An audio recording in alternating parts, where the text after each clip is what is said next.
Aujourd'hui, j'ai l'honneur de recevoir Franck Janin. Je me tourne vers vous, Franck, maintenant. J'ai connaissance de votre nouvelle école, AlgoSup.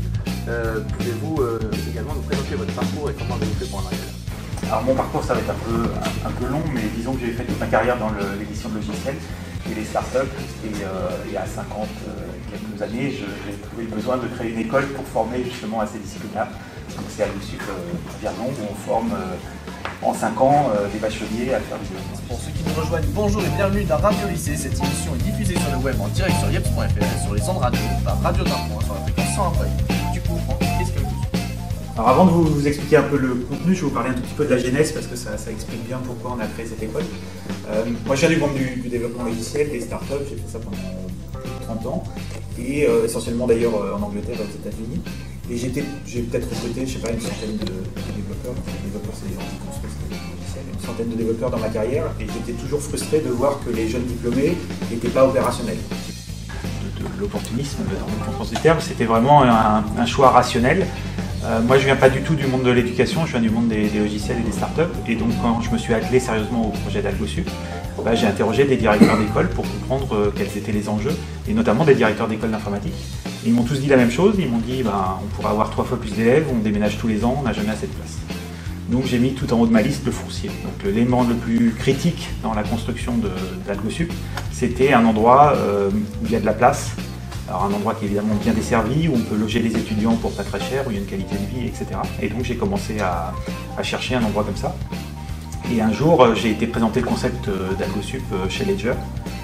Et il y avait des fonctionnaires de la communauté de communes qui s'étaient incrustés à la réunion. Je suis très content qu'ils se soient invités. Et j'ai présenté mon projet et à la fin, ils m'ont dit peut-être qu'on est dans les locaux d'AlgoSup. Je me suis dit non, on est dans les locaux de Ledger. Ah oui, mais Ledger déménage, ils font construire à côté, tout ça, donc peut-être. Voilà. Et donc David Fagré, qui est directeur général adjoint en charge de l'économie, m'a dit on va se battre pour que AlgoSup soit à Vierzon. Aucun élu, aucune ville ne m'avait jamais dit ça. Et effectivement, ils nous ont beaucoup aidés. Alors c'était évidemment pas la seule raison. On avait identifié le B3, donc un bâtiment, une friche industrielle en hypercentre, qui était à réhabiliter, dans laquelle il y a beaucoup de place. Il y a 18 000 mètres carrés en tout. Donc on avait identifié ce bâtiment qui avait l'air d'un lieu idéal pour AlgoSup, même si on commençait dans les locaux de Ledger qui sont très bien, mais qui est une solution provisoire. Et on a vraiment ça, plus la présence de Ledger, donc la naissance d'un écosystème numérique. On a pensé que Vierzon c'était parfait. Et à ce jour, on n'a pas été démenti. De temps en temps, on regrette d'avoir lancé AlgoSup en France, mais on ne regrette jamais d'être à Vierzon.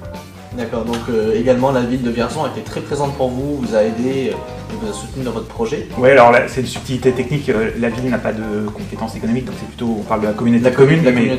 Mais effectivement, la communauté de communes a été extrêmement présente, elle a mis de l'huile dans les rouages à tout moment.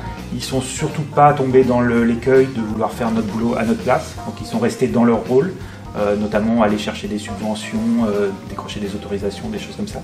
Et nous, on a pu faire notre travail sereinement, en étant très bien épaulés et en étant vraiment dans un endroit qui est idéal pour construire une nouvelle école. Donc, on fait tout en anglais. L'anglais, c'est non négociable, c'est la langue nationale. Voilà. Donc, on fait en immersion en anglais. Dès que l'élève passe la porte, on ne parle que anglais.